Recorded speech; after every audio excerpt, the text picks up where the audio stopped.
Vos paupières sont lourdes. Dans 3 secondes, la gestion des enfants sera la chose la plus simple au monde.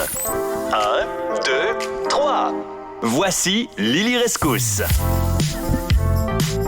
Et c'est toujours un plaisir de la retrouver une fois ou 2 semaines pour jaser famille, pour peut-être donner un coup de main à des familles qui en ont besoin. Puis sais-tu quoi? Oui. C'est correct de demander de l'aide. Oui. Il faut apprendre à demander de l'aide puis arrêter de voir ça comme un échec, puis qu'on n'est pas bon, puis qu'on n'est pas capable. Combien de familles, surtout les mamans, quand ils m'appellent, « Ouais, mais là, mon chum, non, il n'est pas super à l'aise, là. » Ouais. Ben, ça touche à l'orgueil, hein? Vraiment. Puis pourtant, j'ai entendu une phrase récemment, c'est, tu sais, j'aimerais tellement ça que la santé mentale, demander de l'aide, ça soit comme parler d'aller faire du jogging, d'aller faire, tu sais, de l'entraînement physique. Notre santé physique, c'est aussi important que notre santé mentale, sinon plus. Puis idéalement qu'on le fasse pas juste les 3 premiers mois de l'année, là. Effectivement. Hein? Là, Lily, tu es coach familial. Tu es avec nous autres à tous les... un mercredi sur 2, finalement. Et puis aujourd'hui, c'est Belle cause pour la cause. On parle de santé mentale, puis le sujet est comme venu de lui-même. La santé mentale chez les parents. Tellement important. Puis, je trouve que c'est en dégradation, là. Ah ouais, à ce point-là. C'est ça, tu vois? Beaucoup, beaucoup. Beaucoup de peur, beaucoup de tabous encore, là. Tu sais, on n'ose pas se livrer, on a peur de demander de l'aide, peur que, justement, tu sais, que soit que je sois trop dans leur environnement, que je découvre peut-être les petits bas qui blessent, mais hey, on est tous des êtres humains, là, on fait tous des erreurs, puis on a tous une vulnérabilité. Puis je pense que de la montrer, puis de demander de l'aide, je pense que ça fait partie d'une certaine forme de courage puis de respect pour soi, puis pour sa famille, surtout, là. Parce que, tu sais, quand tu vas pas bien en tant que parent, on se le cachera pas, là, ton enfant le voit. Si tu penses qu'il le voit pas, il le là, ressent, en tout cas. Oui. Mais si on fait comme si ça n'existait pas, ça donne l'impression à l'enfant, en tout cas, j'ai l'impression, ça lui donne l'impression que c'est pas normal puis qu'il faut le cacher. Bien, ça lui donne un moteur. Donc, tu sais, là, les comportements inopportuns, la désorganisation, en veux-tu? Là, tu vas en avoir. Pour essayer de faire réagir le parent, tu sais. Ben oui, parce qu'il comprend pas ce qu'il voit puis ce qu'il ressent. Les neurones miroirs embarquent en relation. Puis là, l'enfant, il fait... Voyons. Qu'est-ce que des neurones miroirs? Les neurones miroirs, c'est dans le cerveau. Je donne un exemple tout simple. Quand on bâille, quelqu'un qui est en face de nous voit bâiller, qu'est-ce que l'autre personne va faire généralement? Elle va bâiller. Elle va bâiller. Okay. Quand on nourrit bébé avec la cuillère... C'est ça que j'ai eu envie de bâiller. Ça me travaille dans les joues. Un exemple tout simple, quand on nourrit bébé avec la cuillère, on ouvre la bouche. Oui. C'est pareil, c'est vrai. Il ouvre la bouche. Ben, c'est exactement la même chose aussi, les actions, mais nos ressentis et nos perceptions.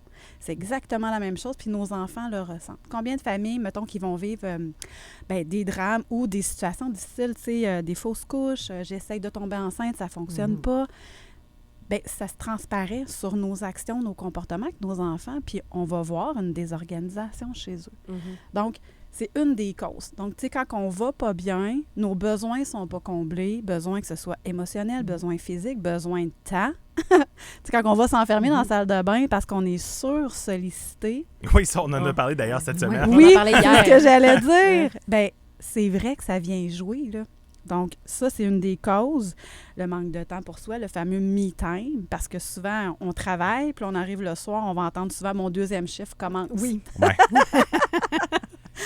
Fait que là, ben, c'est ça. C'est la routine du soir, c'est les bains, c'est le dodo, c'est les lunchs, etc. C'est vrai que le temps pour soi, c'est vraiment ce qu'on garde pour la fin, s'il en reste. C'est ça. S'il en reste. Et pourtant, dans une des solutions que j'aimerais vous apporter, c'est de le prévoir dans votre agenda.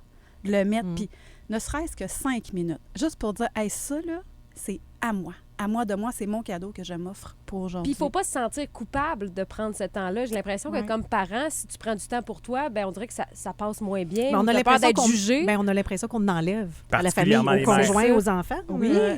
Fait que, tu sais, ça aussi, ça fait partie de... Non. Je le prévois dans mon temps, puis je le mets, puis ça, je peux pas l'enlever. Ça m'appartient, c'est à moi. Parce qu'une fois qu'on se donne du temps à soi-même, qu'est-ce que ça a comme bénéfice sur la famille? Bien là, nos enfants s'en ressentent parce que là, papa ou maman, je suis disponible. Hey, j'ai pris soin de moi, j'ai rempli mes besoins.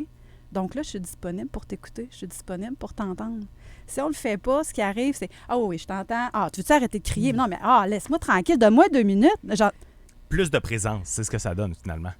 Plus de disponibilité vraiment sincère qu'on est là. On n'est pas la tête dans le frigo en train d'y demander, peu importe comment a été ta journée, l'enfant, il va revenir à la charge. Tu l'as même pas regardé. Tu n'as même pas dit « Hey, salut, comment ça va? » Juste le fait de regarder son enfant dans les yeux. On n'est pas au 2e étage, là.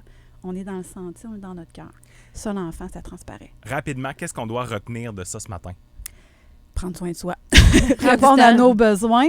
Puis c'est d'identifier, je pose souvent la question à mes familles, puis ils ont de la difficulté des fois à me répondre. De quoi tu as besoin pour être bien? Pour te sentir bien, pour te combler. On est tous différents, on a tous des besoins différents à Puis combler. même de l'identifier, ça doit être un défi pour les C'est parents un qui viennent défi. te voir. Beaucoup, Tu sais beaucoup. pas de quoi tu as besoin. T'es comme, tu le sais que tu vas pas bien, il y a des choses qui vont pas, mais de quoi j'ai besoin quand tu t'arrêtes pour y penser? Mais On si dirait t'es- que la réponse vient pas. Je pense que si tu n'es pas capable de trouver de réponse, c'est parce que tu te l'accordes pas assez souvent. À un moment donné, ça devient une habitude. Puis tu le sais là, d'une journée à l'autre, ce que tu as besoin. Ouais, Oui, absolument. puis en tant que parent, souvent, ils vont me dire « Ouais, mais c'est pas moi qu'on parle, là, c'est de mon enfant. » Oui, mais pour que ton enfant aille bien, tu dois te sentir bien.